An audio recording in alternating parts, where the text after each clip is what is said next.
Yo, yo, yo. Hey guys, welcome back to another awesome edition of the Best Practices Show podcast. If you've been paying attention in dentistry, you know that write-offs are skyrocketing and they're impacting profitability at record levels. There's challenges everywhere and people are scrambling for a solution. Well, today we share on the podcast a great solution.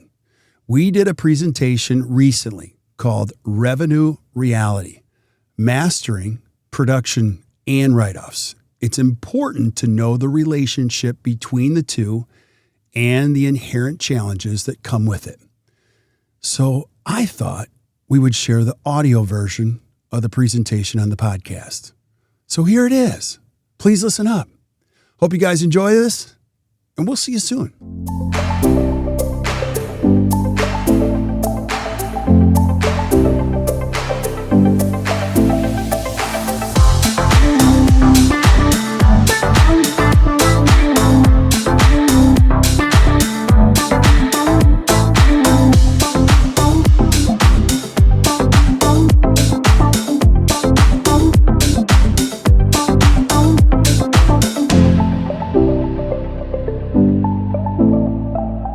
You guys are in for a treat today because if you haven't been to any of these before, welcome. And if you're back, welcome back. We always love to hear from our guests. Now, I always love these to be very interactive, so if you have questions along the way, please add them to the chat. And we're going to do our best to answer all of them because no question is a silly question. This is a very, very important topic. It's very near and dear to our hearts. And we're actually going to pull back the curtains and take you behind the scenes and show you kind of like what we do here and how we do it. We're going to show you our secrets today because some people think we talk a big game, better practice, better life. But we're going to show you exactly how we do that today. And it's fun. And really the topic today is revenue reality, mastering production and write-offs, which is a very hot topic and an ever-changing dynamic in dentistry. Now, before we get started, if you haven't heard, we've merged with an amazing community called SmileSource. And the whole crux, the whole purpose of what we're doing is we're building an amazing ecosystem community around independent practice, tools to support you. So if you ever thought, I don't know if I could create my own practice, we're here to tell you, you can do it. And we have all the tools and we've got hundreds, if not thousands of practices that are doing it. And you can lock arms with them, be side by side. You can see how all that works. And we're going to ask you to take this journey today. So do us a favor. If you have your phone, just put it over the QR code and it's going to take you to a web form. And that's just going to introduce you to our amazing community. And you can stay connected to what we're doing and where we're going next and what we're up to. So please join us. And Kirk, this form, anyone that fills this out today, this is kind of a special thing because anyone that fills out this form is going to have an introductory conversation, if you want it, into what does the future of SmileSource and everything that SmileSource has to offer mean to you. So one of the things that we love about the merge between Act Dental, which a lot of you watching the webinar, you probably know us from that side of things, is we are such a paralleled community because SmileSource mission, like you said, is to protect private practice. And part of what they're doing is education through their dentists and educational forums and local cohorts and study clubs in their community. And over here in the Act Dental side, we've always been a proponent of community. And then there's this element of SmileSource, which we're really excited to bring together, which is the purchasing side of things and the discounts and the rebates and the savings. So it's just perfect to learn a little bit more about that if you're interested. This is a webinar about revenue and production and write-offs. And if you're watching it, you're probably curious how to be more profitable. And that's part of why we love being a part of this new merged community is we have community and all of these solutions to help you maximize those pain points in your practice. Amen. So well said. So join us. I promise you'll love it. You're going to be around like-minded individuals that have the same challenges you have. And some of these people have figured it out. So join us. So check it out. So today We're going to go deep into revenue reality. And this is near and dear to my heart because everybody talks about what they're producing and all of these things. And we get into these conversations, but they're not real. So today we're going to make them real. And we're going to talk about what really it means. It's about mastering production and write-offs. And this is an incredible opportunity, if you get this, to make your life better and your practice better. Because what you really wanted when you became a dentist, obviously you loved the science of dentistry. You wanted to be involved, but really there was something that motivated you to do it. And I'm going to guess it was the freedom to choose how to practice, the freedom how to treat people, the freedom of when you could work, the freedom to choose how that. And a lot of this goes away when you get heavily involved in PPOs. And freedom in dentistry doesn't come from how much you produce. It comes from how much you keep. Now, even the keep needs to be defined now because people look at the bottom of their P&Ls and they go, man, I'm doing great, but they still don't have any money. And we're going to describe what that means. So if you ever feel stressed, I want you to go back and examine the word freedom. Do you have the freedom to do what you want? And I'm here to tell you, you can do it if you know these formulas. And so this is why, Miranda, go there. Yeah, so I was just going to say, we did a webinar not too long ago where we talked a little bit about entrepreneurship and what it means to have the freedom of practice ownership. And one of the things we talked about was a statistic from a study between the ADA and the Health Institute. And there was some really dramatic stats that talked about the satisfaction with autonomy and clinical decision making and the satisfaction with our ability to, like you just said, kind of command the future or the hours or what it is that we want our practice to be when we transition, for people who transition from like an associateship into ownership. And so there's a lot to be said around that word freedom. I love that that's what you kicked this off with, because freedom is what all of this is about. And a lot of people feel burdened by their practice or stressed or trapped even. And our goal is to help you think of your practice in a different way. You say all the time, our problems aren't our problems. It's how we think about our problems. And our goal is to help you find ways to relieve that burden and not feel trapped, but instead feel like there really is this freedom to create what we want and what I want. So totally agree. Wanted to layer that in. Oh, please, all the time, so, and as we continue down this path, I mean, today we're going to be talking about why you need to understand write-offs and why it's so important. And bottom line is a profitable practice gives you the freedom to choose. So some people come to me and go, I don't care about money. I didn't do this for the money. I get that.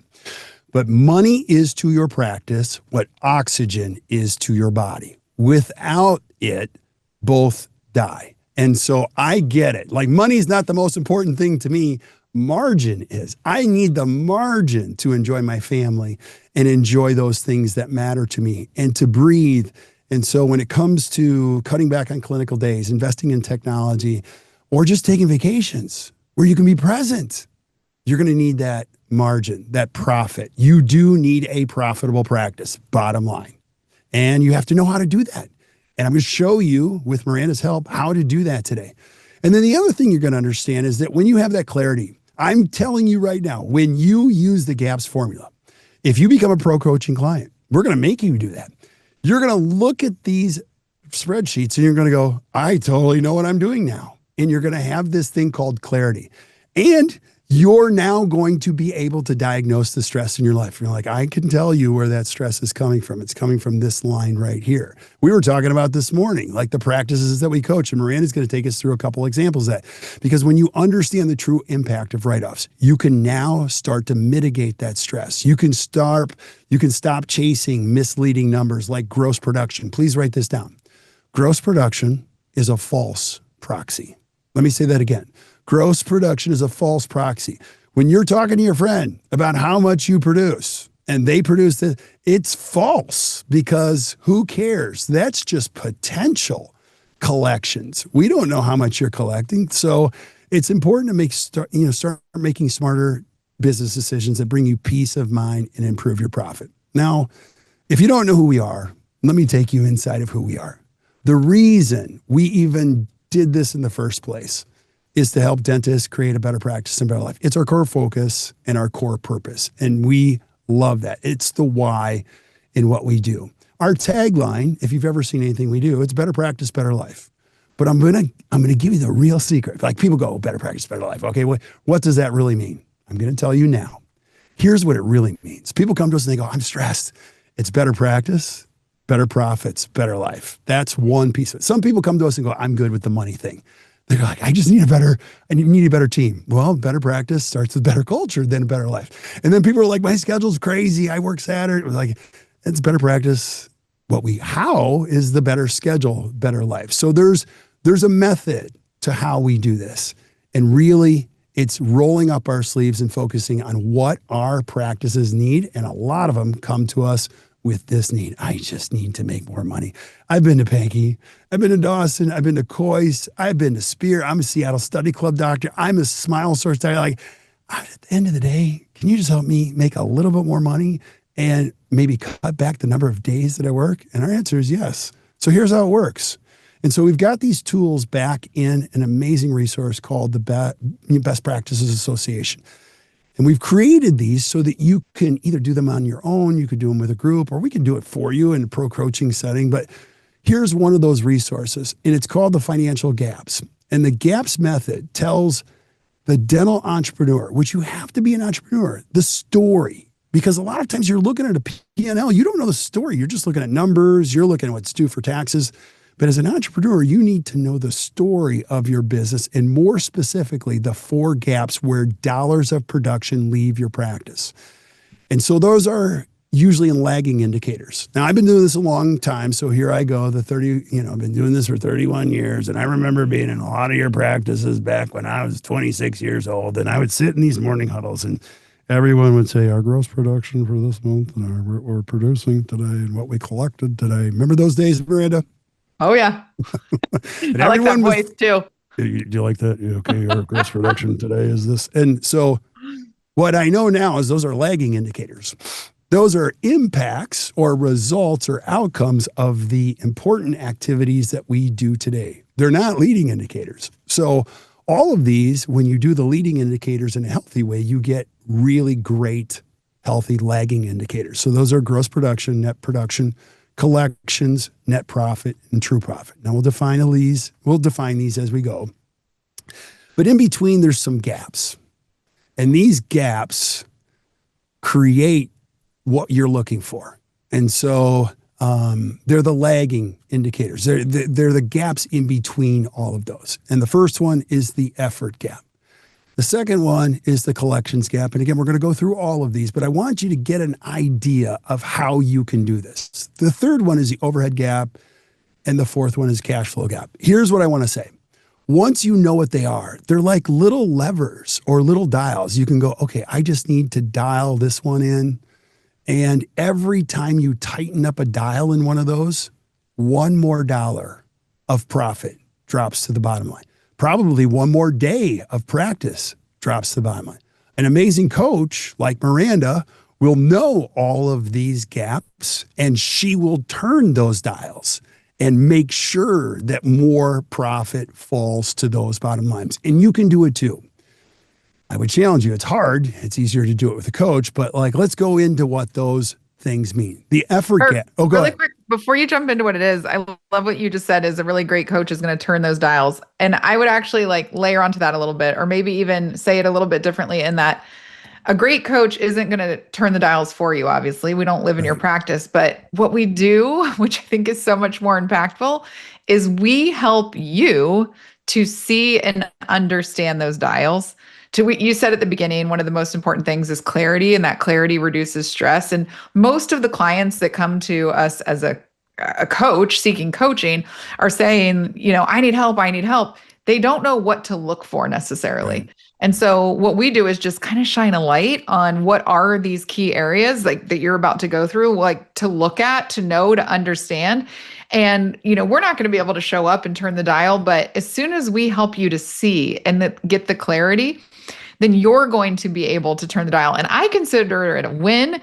You and I were just talking this morning. You mentioned about a couple of my clients. I'm just celebrating a lot of things that are happening with some of my clients right now. And we were talking about one in particular who I love now when we get on a call and they're looking at their gap scorecard and they will say to me, I know what you're going to say.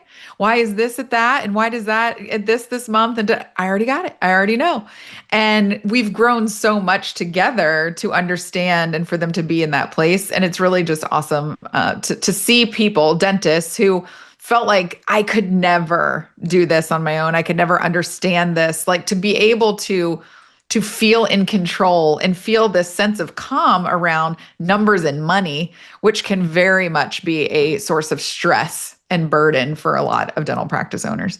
Yeah, you're just striking a chord with me today too, because if you're a dentist, you know how this works. We love this profession, and this profession needs entrepreneurs. It needs entrepreneurs that feel confident about their businesses. And so what you're talking about matters.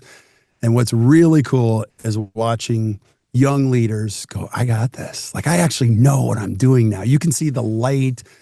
They employ other people. They give team members their lives back. It's just the most, I mean, I'm not kidding when I say this. Like, it's the most satisfying work in the world to watch other people grow. It's the greatest thing ever. And to be a facilitator of that is just, I just feel grateful. And so that really fuels our purpose around here. And so, Miranda, I could spend 30 minutes on what you just said, but I won't. So let's go deeper into let's spread a little knowledge to the listeners. Yeah, let's do that. And I apologize for my raspy, but I've been coming down with a cold this week, and I'm trying to. Oh, come on. You've been cheering at those regional football games. That's what you've been doing. Yeah, that's true. My son's a senior in high school, and so they've won 2 playoff games. And they're going to play their 3rd this Friday. And so I'm screaming my head off, and so that's true. So this first gap is the effort gap. Now let's go into there. If you became a pro client, I'm just going to give you a snapshot of what it would look like. This is a modified version of our gaps tool. And so this is what it looks like. We would be tracking every dollar, every potential dollar that comes in. And why this is different than a P&L is your P&L does not show your gross production. Your P&L does not show your write-offs. Your P&L does not show your write-off percentage. It doesn't show you anything but one number, what you collected. So your accountant, bless their heart, has no idea how hard you've worked to get this number at the top of your P&L. You need to know how hard you work to get to the top. So that's going to include your gross production number, which is faulty in so many practices because a lot of times you don't put in any production. You put in the wrong number. You don't put in all of the numbers. You don't zero out those things that you're not charging versus adjusting them off. Totally. And there's other faults with the other numbers. Think about write-offs. You don't enter the write-offs correctly. Sometimes you don't enter any write-offs. So you're not billing your full fee. You're not billing your full fee. You're billing somebody else's fee. All right.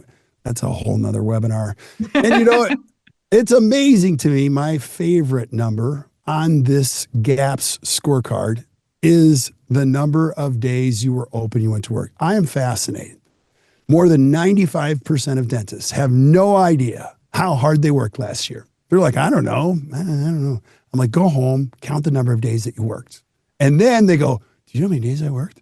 The average dentist in the United States, according to the ADA, works 220 days a year. That's too much. Don't work that hard.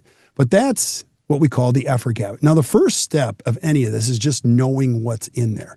And so once you get your arms around that, now you can start to tighten those dials. And we're going to come back to what that means here in just a second. But the second gap is called the collections gap. Now, collections, this is an important one too, because in there you're going to see there's net collections, and then you've got gross collections percentage, and then net collections percentage. The bottom line is you should collect of your collectible production 100%. We say it all the time, but it's worth repeating. 95% is an A in a classroom, but it's a D in practice management. Now, there's an opportunity there because you should collect 100% of what's owed to you. I don't think it's good to celebrate 95%. We can start there And let's go to 96. Let's go to 97. We can celebrate that for sure. But when you're leaving 5% on the table, that's money you could put in your retirement. That's money you could use to service your debt. That's money you could use to give yourself a raise or give your team members a raise. So in there is the collections gap. The fourth gap where you can tighten the dial is the overhead gap. Now, here's what I would say, being the old timer in the room, is like overhead isn't overhead. It actually was kind of true when somebody said back in the day, 20 years ago, what's your overhead? My overhead's 55%. What's yours? Well, mine's 60%. There would be some type of a conversation, but now that's irrelevant because overhead now is a function of gross production. The percentages come out of what you collect, but you have to understand that some practices are writing off so much that their overhead is not relevant anymore. They're writing off as much as 42, 43%, which makes their overhead percentage insane. And so that's an opportunity in there. And then lastly, but not leastly, is the cash flow gap. Now, the cash flow gap, it's important to know that there's a difference between net income and true profit. So this is where an opportunity, the first thing to understand is that doctor salary is not an overhead. I know that's a big conversation in dentistry, but we don't consider that part of your overhead. That's actually down in the bottom in the cash flow gap. It's associate compensation, your compensation, and then you have what's a net income, which is probably going to show up, in some type of report that your accountant is going to create. But what you won't see in any of those reports or a P&L report is going to be your true profit. So at the bottom of your P&L, it probably says $320,000, which puts you in the top 5% of dentists in the United States. But your accountant doesn't tell you how much you paid taxes that you had to pay cash for, or your loan payments. That shows up only in other things. And you say, well, that's great, but I don't have any money. So you have to be aware of how taxes and loans affect your true profit. We have many practices that come to us that produce north of $5 million and they have no money. And it's the worst place to be. Now we can fix that, but there's nothing worse than having to create that much output and have no money at the end of the day. So let's take apart some of these gaps. And Miranda, jump in when you want. Well, we're really just going to focus on the effort gap today. Yep. We could spend an hour on each one of them. So I love the introduction that you just gave, just to help everybody to see, and I see it every day, again, working with clients, is that celebration around gross production. It is part of what our industry has always celebrated, is gross production. How much do you produce? How much do you produce? And we're in alignment that we should really be celebrating how much do we collect? How many days are we working, or how much fewer are we working this year than we did last year? And celebrating seeing those write-offs go down so that we can really celebrate that true profit.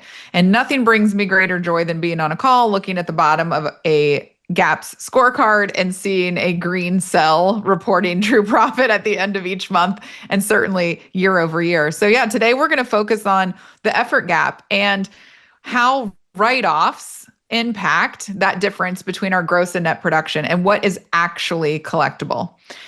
Really quick as well. We have Trish who just said she works 193 days a year, so below the average. Way to go. And then there's a question about what does P&L stand for? P and L. So when we say P and L, it probably throws you off, but it's P and L, which is profit and loss. So it's about your profit and loss statement, which Great you question. Can obtain from your CPA. So we're going to look at that effort gap and what is actually happening with write-offs specifically, what falls within that gap, so that you can start to see, okay, if this is where I want to start tweaking the dials, then what do I need to be looking at within this space? Yeah. And every practice has an effort gap, and you should have one. And what we want you to understand are three things. So if there's a takeaway today, I want you to answer these three questions for yourself. What is the true output of my or our business? Like, how much output are we creating? The second question I want you to answer for yourself is, how much of our dentistry or my dentistry am I able not to collect on, not able to collect on? Meaning, how much are we leaving on the table by having a collections gap? And then the third question I want you to answer for yourself is, how many days per month am I really working for free? Now, I'm going to warn you, the third one is going to create some chest pain. It's going to frustrate you, but don't stay there. It's important to know the number because it will create some inertia, some intention around saying, I'm not doing that anymore. There is a positive to learning number 3 because you can say to yourself, not doing that anymore. So this is a great clip. Give us a little intro to this one. I'm a big fan of this show, and there's a video clip. Now, we're not going to show the video clip, but describe this one, Miranda. This is so great. Okay. So anyone who's ever seen me or heard me speak at any of our events ever knows that I shut my brain off by watching just dumb television. And Schitt's Creek is one of the best programs that's come out in the last decade. So there's just this amazing scene. I think most people have heard of it where David is writing everything off within his business. And he's talking to his dad who's been in business for years. And he's like, right, but who's paying for it? And he's like, it's a write-off. Like nobody pays for it. And what I think is so funny about this scene, because it goes on for quite a while, is the lack of understanding of what a write-off is. Like, I think the takeaway from this scene that we see play out in practices every day is, do we really know what a write-off is? Do we really know what lies within these adjustments or these write-offs that are decreasing the potential for revenue in our practice? And so I just thought it was a fun little light way to, if you haven't seen it, go watch it. Look up this episode. It's hilarious. But we're going to dig in a little bit to learning what are write-offs, what do they mean to your practice, what lives within that effort gap space that really is comprised of these write-offs and adjustments. Yeah. And I think actually, let me just go there. I think this is one of the most brilliant phrases the insurance company has ever created. I actually believe this happened. There were 2 people in a room and they're like, no, don't call them insurance discounts. No, don't. We're going to call them write-offs. And dentists are going to buy it because it has this trigger in your brain like write-offs. Yeah, it's a write-off. It's a write-off. Like it's a soft like something. It's a soft like entry. Don't use the word discounts because dentists don't like discounting their fees, but they will like writing off some of their fees. So I think there's some brilliance on their side of things for those 2 words. Don't buy into it. So I don't love the word write-off. You can trade that out for discount for now. But like a couple important things to understand is, how does production leave this gap? And it leaves it in a couple ways. PPO write-offs, which are skyrocketing. And I'll just give you a little, like, here we are on the map. Something weird happened in COVID, because prior to COVID, when we were coaching practices, it wasn't unusual for us to find very large practices writing off 20, 25%. And even in those days, 2019, 2018, we would talk as coaches and go, that's stupid. Like, that's just crazy. Something happened in COVID and it just got weird. And now we're finding people post-COVID that have write-offs of 42, 43%. And on some plans, I'd celebrate if some of my clients got down to 20% right now. Yeah. Now, here's the thing. I'm going to share this. We are so invested in helping dentists be happy and figure this out. I ask other people in the industry that are specialists in this, like, are you finding the same thing? And they're all like, yeah, 42, 43%. There are some practices they're finding in the 50s, like 55%, which makes no sense at all. None. And where this happens is in PPO write-offs, and it's getting harder and harder. It's amazing that you can't pull a super clean report from any of the softwares to find out exactly the write-offs per insurance, per procedure. It's just fascinating to me. So, and Kirk, I'm going to try not to go down a rabbit trail, but when you bring that up, it just gets me thinking. And here's what happens when your practice is writing off 40, 45, 48, 50%. You're not making money. Right. And so you think, oh my gosh, we have to do more. Yes. We have to do more. I have to work harder. We need to, squeeze in every emergency that we can, do every bit of same day that we can. We're pressuring our hygiene team and our assistant team to upsell. We're becoming this environment or this culture that we never intended to be, because we feel the crunch, that tightness of not really having money at the end of the day. And so most people think, oh no, we don't have enough. We need to do more at the top. When in reality, all you're going to do is write off 50% of even more. Right. And so you're not really solving the problem. You're just getting busier and more stressed, and your office and your practice and your team feel crazier every single day. Yeah. And you come up with crazy ideas like, let me add a few more ops to make this crazy bigger, and so that's a bad decision. We don't want you to do that. So this is how production leaves in this gap. A second way that it leaves the gap is in elective write-offs or adjustments. Now, again, I pointed this out earlier, there's inherent challenges in that because you know who you are. You're like, oh, I don't have that many elective write-offs. Well, your sister was in last week and you prepped all of her uppers, and you did that. And the next week you did prepped all of her lowers and you didn't put in the computer. And so you're all mad because we're not collecting enough this month. So the point is put everything in the computer, always put in your full fee so that you have complete visibility on how you use your time and what procedures you do. When you do that, now you can start to go to work on that. I always want you to give back. But I want you to give back on your terms, not other people's terms. And that's when it becomes fun. And then the other place it comes out is in your membership plan discounts, which you need to have complete visibility. I'm a big fan, but you do need to know, is this working for my practice or is it not? A lot of people subscribe blindly to them and they don't pay attention. So that's the caveat. You do need to pay attention to them. Now let's go a little bit further into insurance adjustments. Miranda, you want to explain this? Oh, sure. So, this category of adjustments is usually the biggest impact on your effort gap if you're participating with insurance plans, obviously. Right. With every insurance contract that you have, you're agreeing to a fee. So when we were mentioning earlier, a lot of practices aren't billing full fee. Step number one, you should be billing, or, when a patient comes in for a hygiene visit, what gets posted to their ledger in your practice management software is your office master full fee schedule. And then we take the adjustment from there. What many practices do is they bill the insurance contracted fee. So when you go in network with an insurance, you're agreeing in that contract that, for crowns, I'm never going to charge more than $747, even if my master fee schedule says I charge $1,800.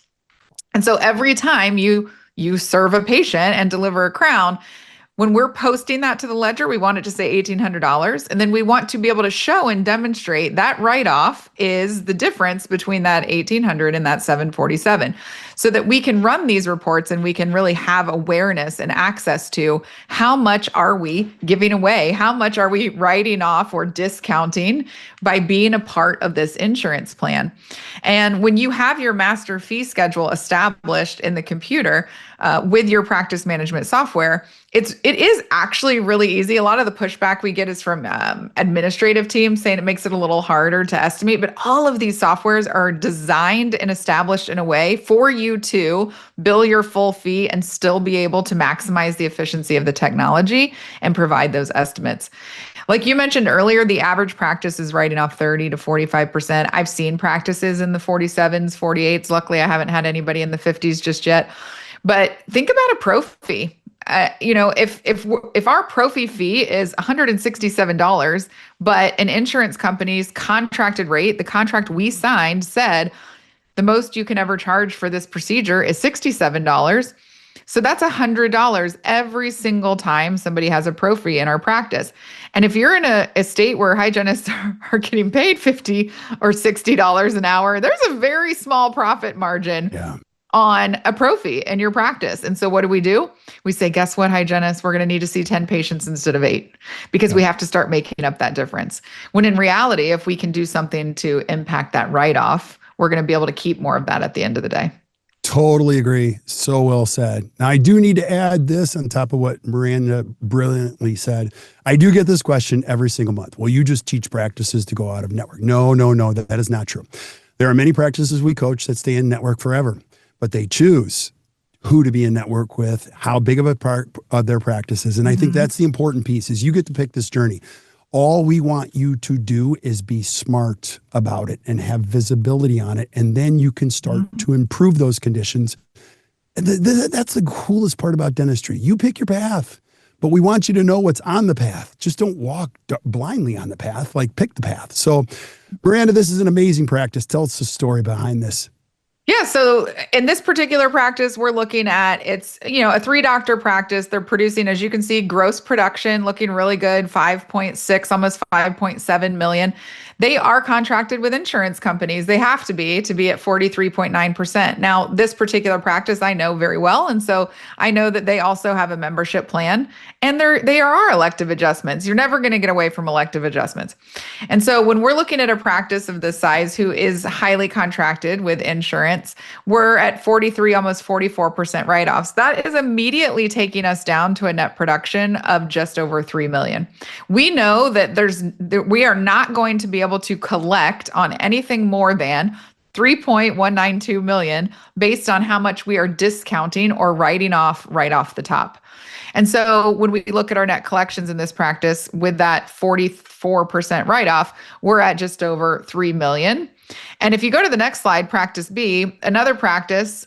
Wait, can I just add this too? Oh, sure. So we're going to talk about this. There's something called the energy quotient. And so I'm just going to point it on this example. And that formula is total adjustments divided by gross production per day, days work for free. We want you to know how many days you work for free. So I'm going to apply it to this one, and then we'll describe it later. But when you do the formula, this practice worked 89 days for free. They don't do that anymore, but that's where they started. Okay, 89 days for free. That's out of 204. Almost half of the days they went to work were for free. Now, I'll argue they weren't for free because you're still paying salaries. You're still paying rent. You're still paying for supplies. You're paying in effort and energy. That's why we call this the effort gap, because you are paying for it. You're just paying for it in your sanity and your energy and your effort. Yeah. Insanity doesn't improve when you work harder and harder and harder and make less. You go insane. You don't become sane. So tell us about practice B. Yeah, so practice B, another example, three doctor practice. You can see the gross production is almost identical, 5.63 versus the 5.69 that was happening in the other practice.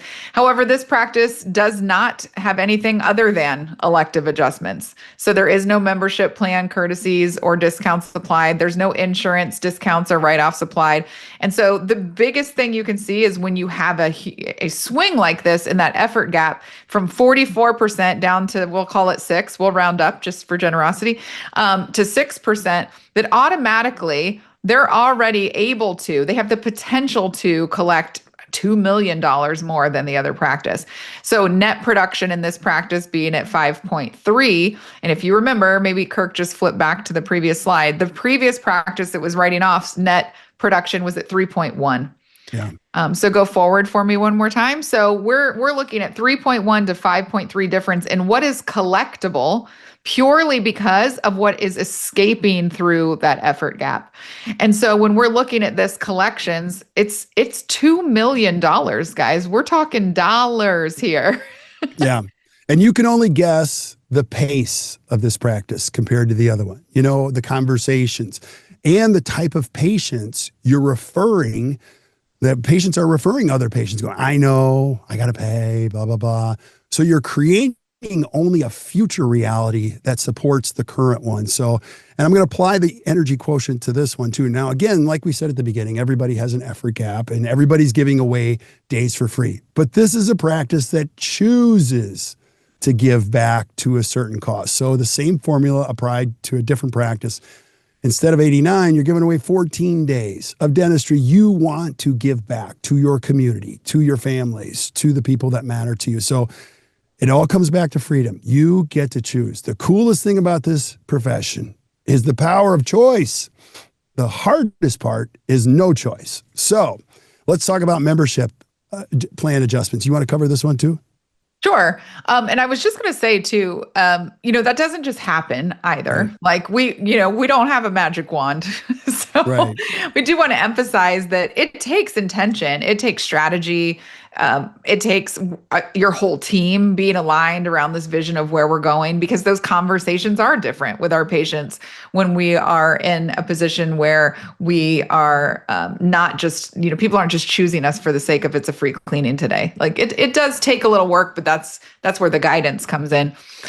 Membership plan adjustments are actually a great way to help with patient loyalty. And when you are making that transition away from insurance and into a bit more of a cash or fee for service practice, they bridge that gap and they tie and tether patients to your practice. So we do have to be very aware of the fact that there is also discounts, write-offs, right? Money leaking from the practice within this adjustment gap.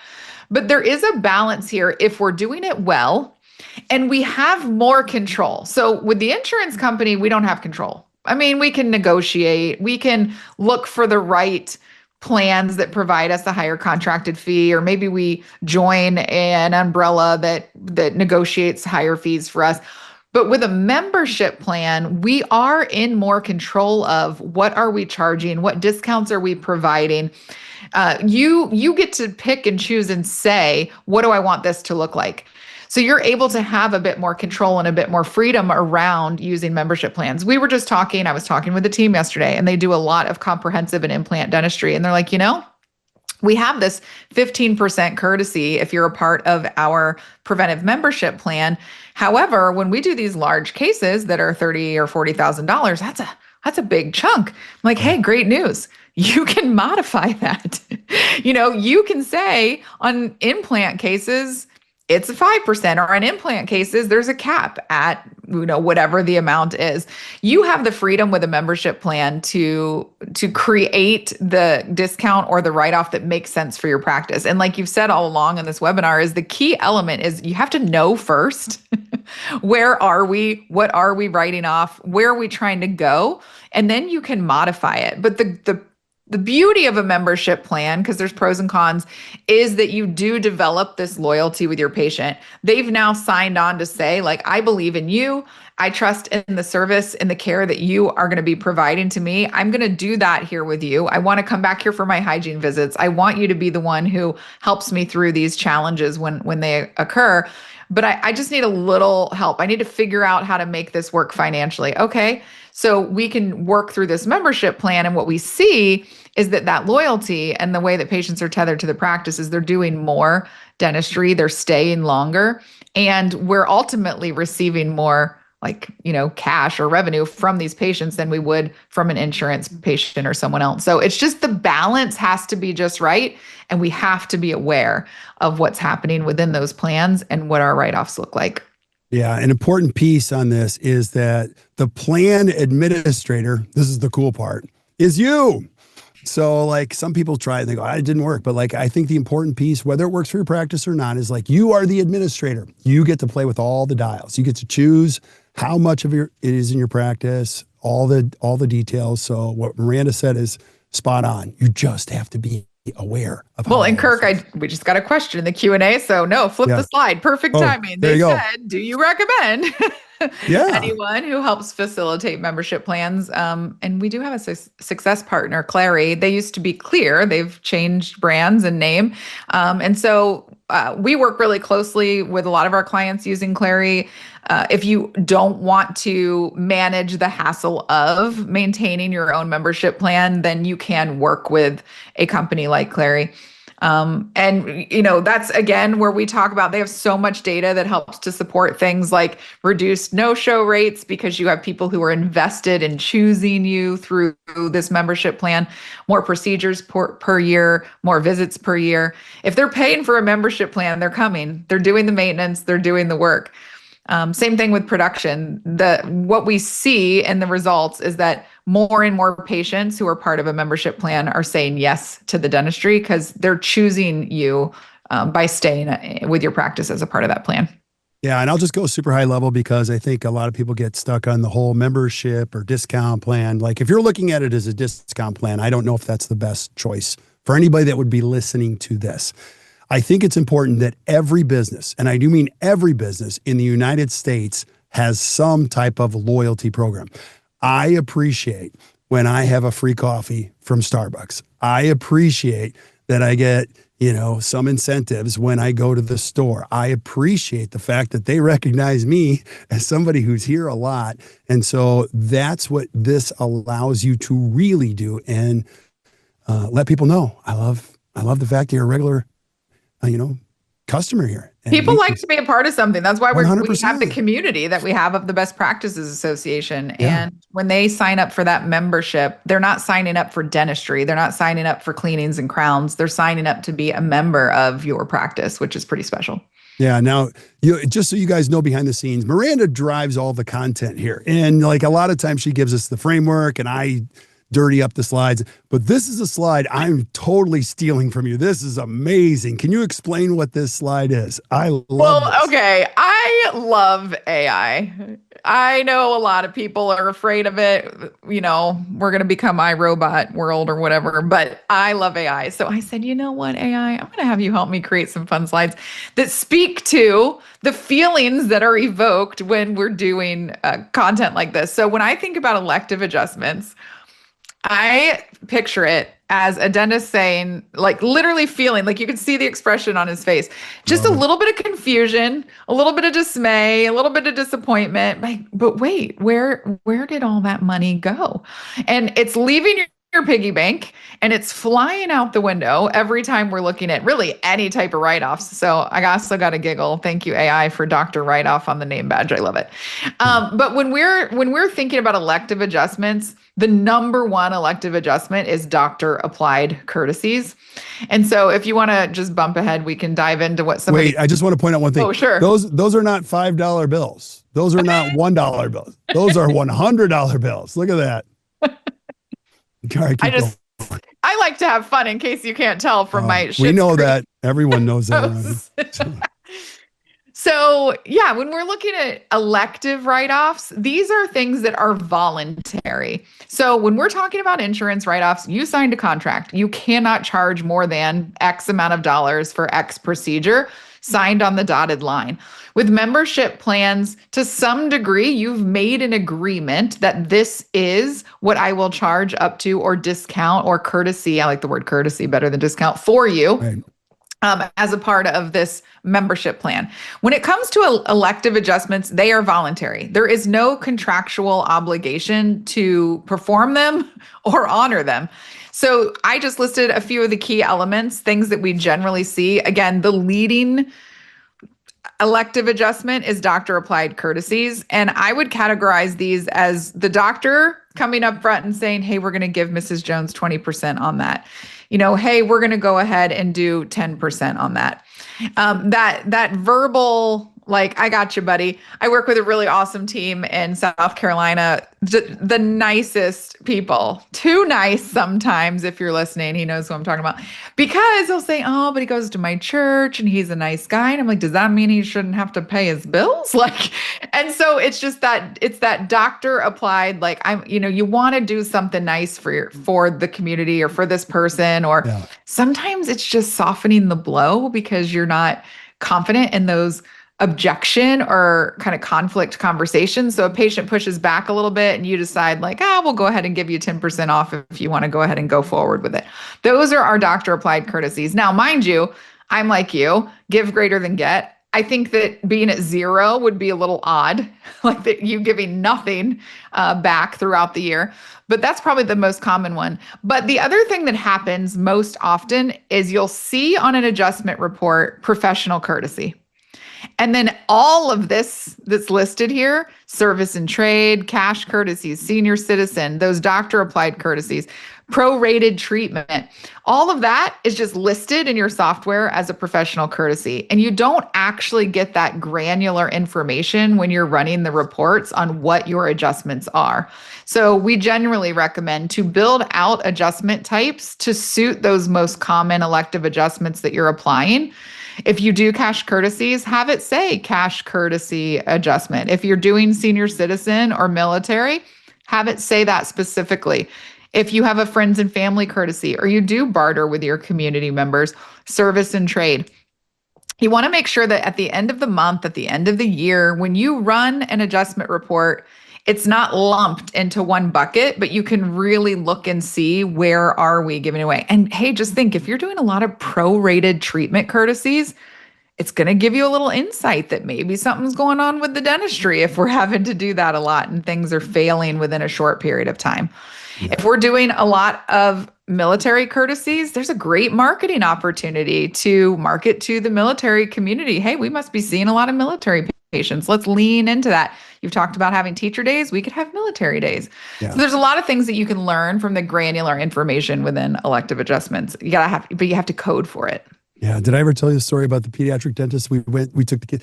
Yeah. I'll tell you this. So Sarah and I have 4 kids. They're 25, 23, 21, and 17 now. I'm panicked now. He's a great guy. I hope he's not on this webinar. Please don't be on this webinar. But every time, and I do mean every time we would come in, I'd bring all the kids in. He'd do the sealants. He'd give us electric toothbrushes. He would write NC on a piece of paper, and we would take that up to the front, and everyone would just wave at us. I'm like, I'm terrified. I appreciated it at the time, but I'm terrified now that we just got that for so many years. Don't do that. And I hope he's not on here, but I love him. I love you if you're on. But I think it's important. Like, you got to know what you're giving away so you can have your arms around it. So well said, Miranda. And one little last thought on this is exactly what you just said. Know what you're giving away and then be okay with it or not. Right. So if you look at it every month and you're like, that's a decent amount, but you know what? I'm okay with it because I feel good about what I was able to give back. Fine. But if you do that and you're like, wait a minute, what? Now you know where you need to tweak the dials to make a little bit of an adjustment there. Absolutely. So let's go into the effort gap. The effort requires energy. And so your energy quotient, which we mentioned early, I think this is an important formula that you have to figure out. Now, it's just further diagnosis into why or how you might be feeling the way you feel. And again, we're geeks about this. We love to see how great practices work. And Barrett Straub, our fearless leader here, came up with the energy quotient. When he said it, I'm like, that's brilliant. So here it is. And I want you to use this formula for your practice today. So here's your homework for today is how many days was your practice open for business? Now, this one's great too. People are like, well, I saw a patient on a Friday with my assistant and it was on a Friday. So do I count that? Yes, because you worked on a Friday. Like, if your practice is open and you did any kind of dentistry, you were open you worked that day. Your hygienists were there, but you were on vacation. Yes, your practice was open. Yes, your practice is open. Don't cloud this number. You need to know the number. And then you have a gross production per day. Now, make sure that's accurate.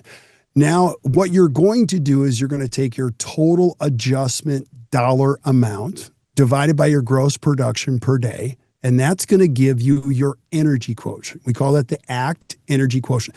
That is the number of days you are working for free, little asterisk. Not really. You're working for more than free because you're paying salaries. So 200 in this case, 7,000 a day. Taking the total adjustment number divided by $7,000 a day, that's 80 days. 80 days. Now, I'm 55. I don't have time to waste one day to work for free, and you don't either. So choose.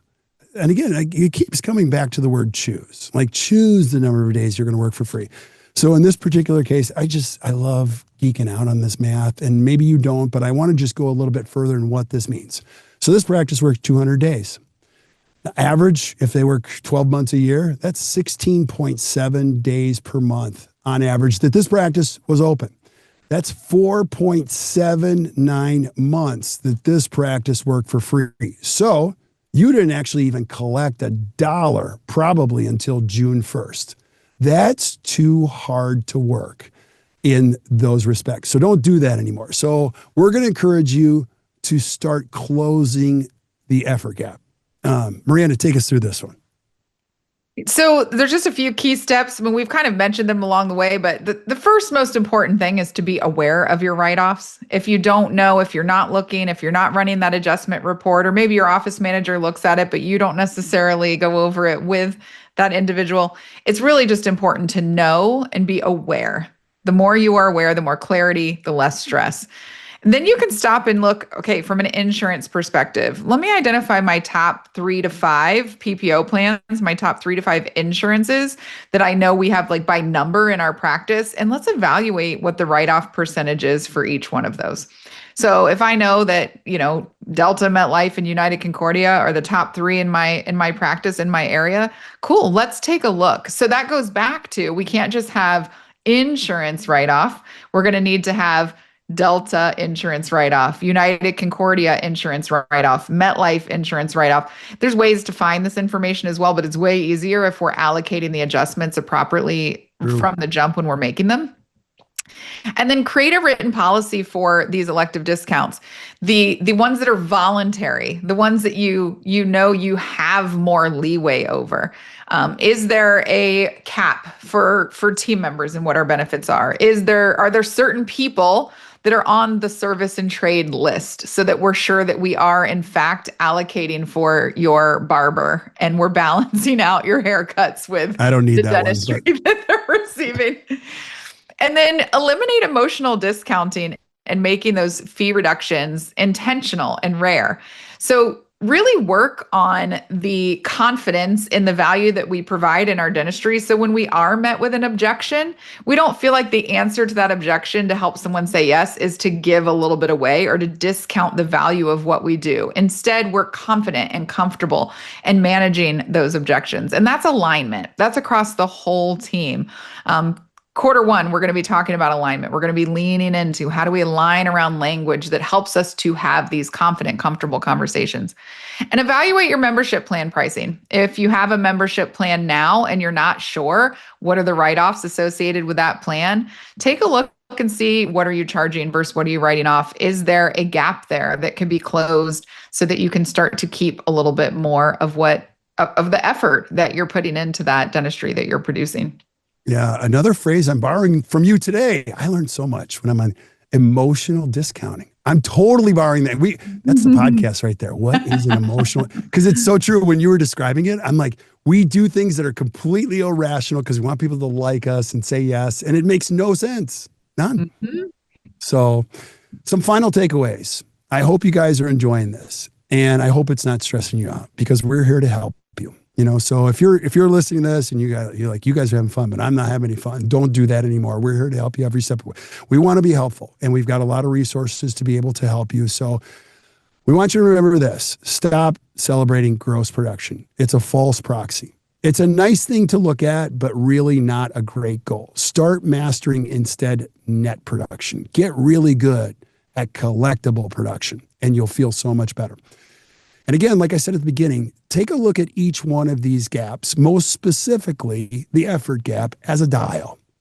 Don't shoot for perfect. All we're looking for is progress. What we do here is we help people see this, and a great coach like Miranda just tightens the dials, and you can see each gap gets a little bit better every month, just a little bit better. And it frees up your ability to be who you are. I love it when a dentist is like, I got money now. Like, it's so cool. It's so much fun. And so closing that gap creates profitability immediately. So just a little bit of progress does it. And ultimately, like, money isn't everything, but profitability, on the other hand, is what funds that freedom. When you have profit, you can take a day off.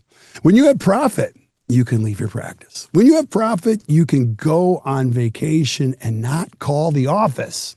When you don't have any profit, you're thinking about your business all the time because you need it.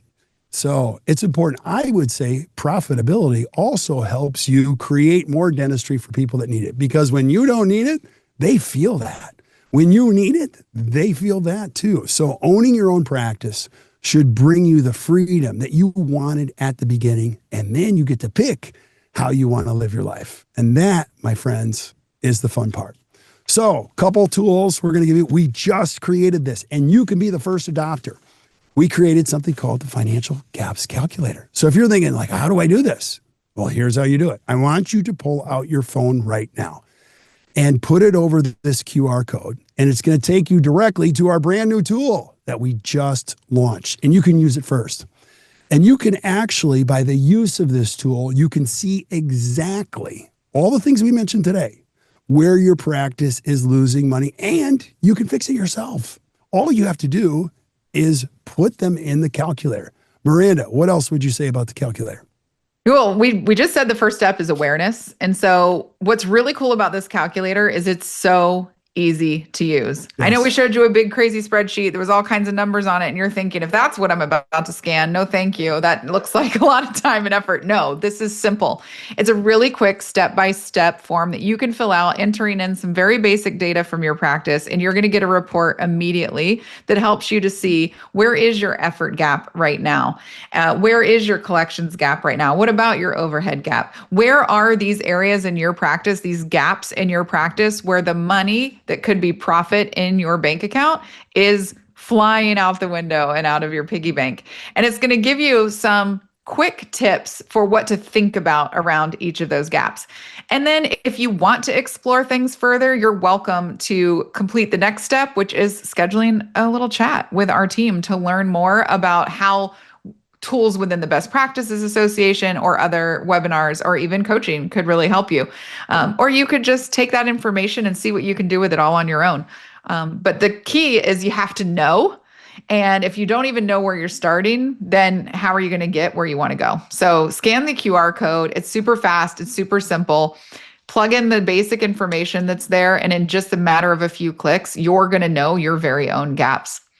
And then I love the next slide too, because the BPA is my favorite place to be. So if you're not already in the Best Practices Association, you can join us right there really easily. You can go to the desktop link, the URL that you see there, join.actdental.com, and you can join us in the BPA, or you can have us on the go with your mobile app through the Best Practices Association.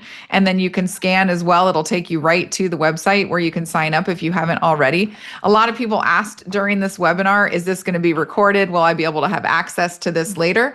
Yes, right within the BPA. We have an event recording space where all of these webinars, masterclasses, the tools that we're sharing with you, they live there all of the time.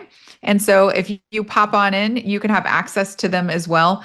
And that's where we talk about you can do it on your own. This is a great space for you to be able to learn and understand and then say, hey, what tools do they have where I could just give this a try? I've never even looked at it before. I just need to start somewhere. Come on into the BPA and see what we have going on in there.